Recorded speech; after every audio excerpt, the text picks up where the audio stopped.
먼저 여러분에게 오늘 처음 나오시는 분들이 이해할 수 있게끔 지금 성탄절기에 부활에 대한 이야기를 하니까 이게 부활주의인 줄 알고 오해하는 사람이 혹 있을까 모르겠어요. 그런데 저는 강해설교 하면서 이제 마지막 오늘 이 설교하고 그 다음에 이제 가장 중대한 명령, 너는 가서 제자 삼으라. 그 메시지 하면 마태복음이 끝나요. 그래서 제가 총 140회를 했어요. 마태복음 한 권을 가지고 3년이 넘게 복음서를 가지고 설교를 했습니다. 오늘 이 부활에 대한 내용은 순서가 되기 때문에 제가 하는 것이지 부활절이기 때문에 하는 건 아니고, 또 우리는 항상 부활절이어야 돼. 부활주일만 부활이 아니라 날마다 매 순간 우리는 죽음의 문을 열고 살아나야 됩니다. 예수가 그렇게 하셨듯이. 종말에는 죽는 자가 많아요. 모욕과 핍박과 멸시와 조롱을 받는 그런 시대가 종말입니다. 그래서 마지막 죽어야 될 때는 십자가에 또 처절하게 죽는 인간의 이 타자 권력에 대한 인간의 모방 욕망을 채우기 위해서 항상 사람들은 타자를 십자가에 올리는 희생양으로 삼아요. 그래서 계속해서 기독교는, 교회는 말씀대로 살고자 한다는 자들은 세상에서 조롱거리 되고 희생양이 되어서 십자가에 매달리는 거예요. 이것이 종말의 긴장입니다. 그런 가운데도 하나님은 그런 인간들의 욕망을, 그들의 저항을, 그들의 폭력을 대항하지 않으셨어요. 예수 그리스도가 십자가에 올리심으로 우리 하나님께서는 오히려 어린 양으로 희생 제물로 삼으시고 오늘도 우리를 대속하시는 거예요. 폭력을 비폭력으로, 미움과 증오와 조롱과 멸시를 사랑과 긍휼과 자비와 용서로 하나님은 그들을 품에 안으시는 거예요. 이것이 십자가의 인류학인 겁니다. 이러한 종말의 긴장들이 매 순간 우리에게 오늘 현실의 내 삶 속에 있다는 거예요. 그래서 여러분, 부활의 이 내용이 종말의 긴장 14번째로 제가 증거하고 있는 복음의 메시지입니다. 여러분, 우리가 그냥 살아가는 게 아닙니다. 지금은 종말의 때입니다. 얼마든지 우리는 이런 시대에 이런 메시지를 통해서 오늘 우리는 어떻게 살아야 될까를 드려야 되고 또 볼 수 있어야 돼요. 얼마 전에 우리 좀 핍박받는 그리스도인들을 돕고 있는 선교단체가 있어요. 그게 오픈도어 미션이라고. 특히 무슬림권에서 순교하는 그리스도인들, 희생당하는 그리스도인들 동영상을 보내왔어요. 한 17명 그리스도인 집단들을 모아놓고 극단주의 IS 무슬림들이 그들 다 묶어놓고 한 사람씩 총으로 그 자리에서 쏘아서 사살시켜서 죽이는 그런 장면을 제가 받았어요. 저는 온몸에 소름이 끼쳐요. 저는 지금까지 이렇게 잔인하게 죽이는 모습을 보지는 못했어요. 죽은 사람, 칼로 목을 치는 김선일 씨를 우리는 얼마 전에 동영상으로 봤어요. 그런데 이렇게 집단적으로 그런 이야기를 많이 들었지만 실제적으로, 그런데 특히 머리와 부위들을 쏘는데 피가 터지고 정말 긴장이에요. 여러분, 이런 상황들이 지금 우리 가까이 주변에서도 있어요. 얼마 전에 샌 버나르노에서 그런 사건들이 14명이 희생당하는 사건들이 IS와 연관돼서 일어났지 않습니까? 샌디에고도 예외가 아닙니다. 우리 주변에도 예외가 아닙니다. 항상 이렇게 조롱과 멸시와 박해, 심지어는 우리를 희생양으로 삼아 그리스도인들을 뽐뿌기로 삼아, 목사를 뽐뿌기로 삼아 십자가에 이렇게 처절하게 매달릴 수 있어요. 여러분, 저는 그 상황을 보면서 내가 잠시 눈을 감고 만약 내가 저 자리에 있는 나라면, 만약 이런 순간들이 나에게 닥친다면 그것을 생각하면서 눈물로 기도를 했어요. 하나님, 담대하게 복음 증거하다가 하나님의 품에 안기게 해달라고. 나에게도 그런 순간이 없다고 보장을 못하겠어요. 지금 요즘 테러가 소프트 타겟이 돼가지고 여러분 그냥 우리 이웃으로 들어오는 거예요. 그러니 우리는 방어할 수가 없어요. 누가 어디서 총을 빼고 어떻게 할지를 모르겠어요. 우리 주변에도 모슬람이 많아요. 모슬람만 그런다는 것을 보장을 못해요. 누가 극단주의자인지, 누가 모슬람에게 연계되어서 우리에게 다가오는지를 모르는 거예요.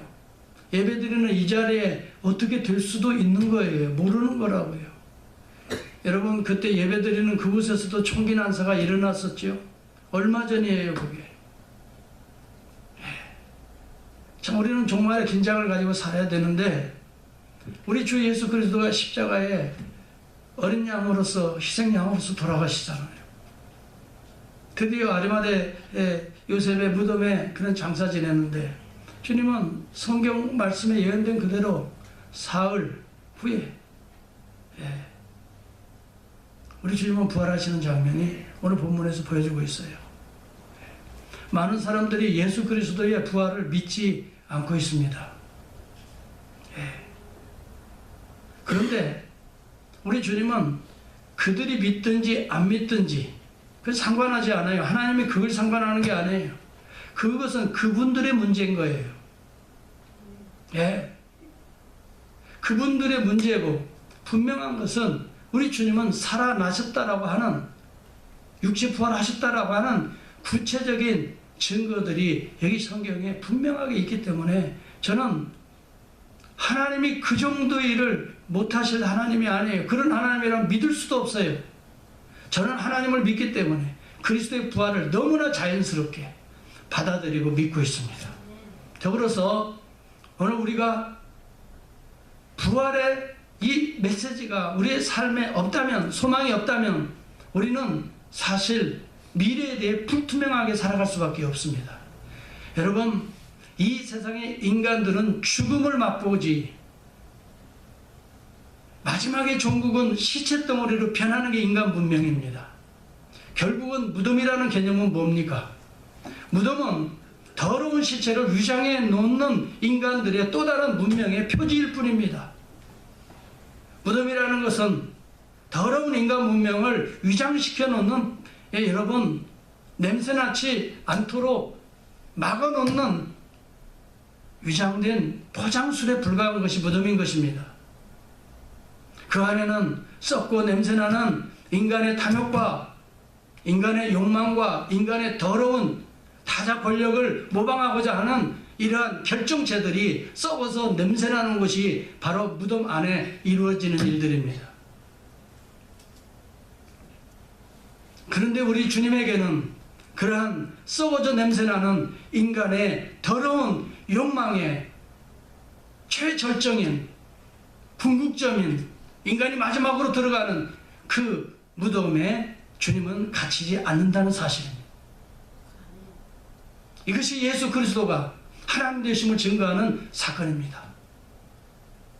우리 주님은 인간들이 그렇게 썩어져 냄새나는 욕망의 덩어리로 살다가 마침내는 시체 덩어리로 묻히는 그곳에 장사 지냈지만은 주님은 그 무덤을 열고 깨끗한 모습으로 새로운 생명으로 주님은 부활하셨습니다. 오늘 예수 안에 있는 자들이 바로 그렇다는 것을 오늘 주님은 증거하고 있는 것이라고 저는 믿습니다. 예수 믿는 자들은 시체 덩어리로 썩어져서 그렇게 무덤에 위장된 채로 끝까지 위장된 채로 갇히지 않아요. 우리는 진실합니다. 우리는 그리스도 안에서 정직해질 수밖에 없습니다. 우리의 죄의 문제가 깨끗해질 수밖에 없습니다. 왜요? 우리 주 예수 그리스도가 다 갚으셨기 때문에 그렇습니다. 안에서 저는 얼마나 자유하고 기쁜지 몰라요. 예. 예수 안에서는 썩어져 냄새나는 시체 덩어리로 우리가 되지 않아요. 모든 인간은 그것 때문에 두려워하는 거예요. 그것 때문에 허무하는 거예요. 그래서 니체가 나오는 거예요.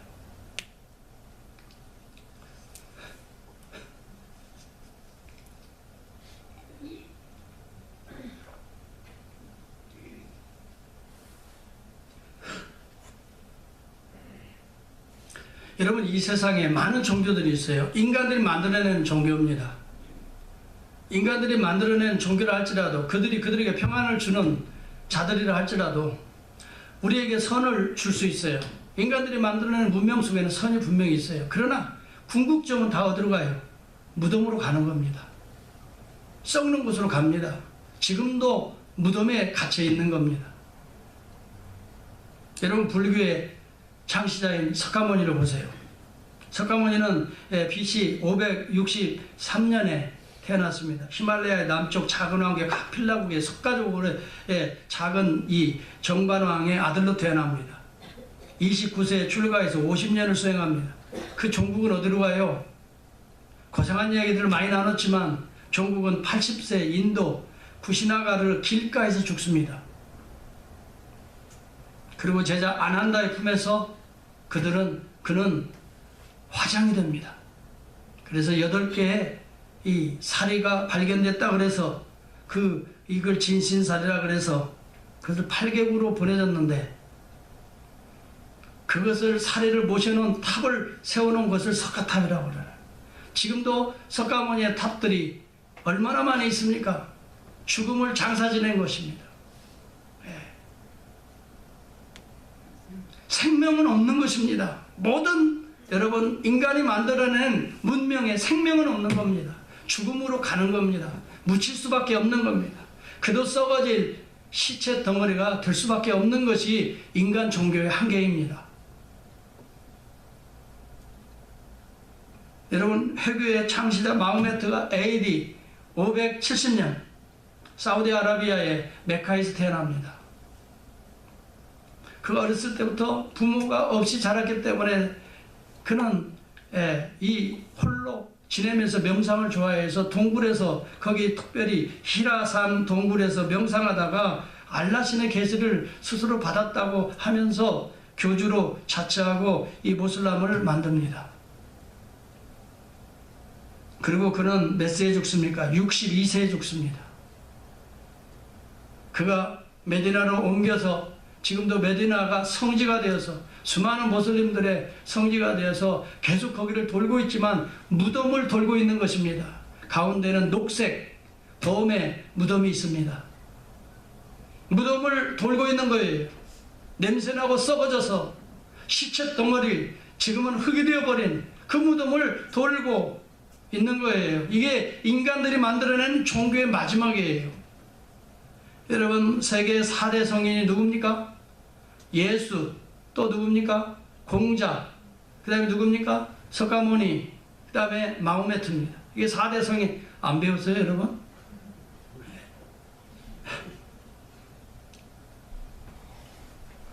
우리 교회는 다 공부 잘하신 분들만 모인 줄 알았는데, 시험 보면 4대 성인 누구나, 어떤 분들은 예수 빼놓는 사람이 있어. 큰일 나요. 세상 사람들이 볼 때. 그런데 그 공자, BC 551년에 태어납니다.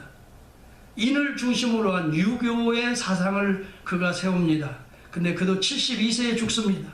마지막 죽을 때 뭐라고 말하고 죽습니까? 유언이 이렇게 남겨졌습니다. 인생은 죽음을 극복할 수 없는 존재라고 하고 죽었습니다. 그리고 그의 무덤은 중국의 산동성에 있습니다. 500평의 땅을 다 사가지고 거기에다가 이 공자의 모든 유품들을 다 해놓고 수많은 순례객들이 거기에 와서 또 그런 걸 보고 배우고 가는, 여전히 썩어져 냄새나는 무덤을 돌고 있는 것입니다. 이 세상의 종교가 다 그렇다는 거예요. 그러나 예수 그리스도만큼은 무덤이 없습니다. 왜요? 시체가 없기 때문에 그렇습니다.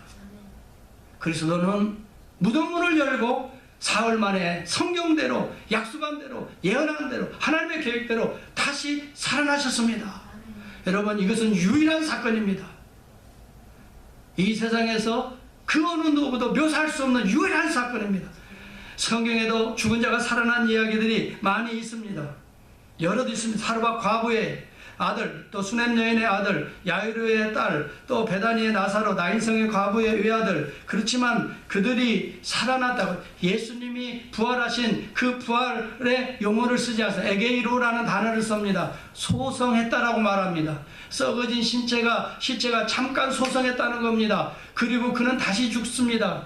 그들이 영원히 부활한 사람은 이 세상에 아무도 없습니다. 그러나 예수 그리스도만이 썩어질 시체로 산 것이 아니라 하나님의 영체로 다시 사신 아나스타시스라는 단어를 썼습니다.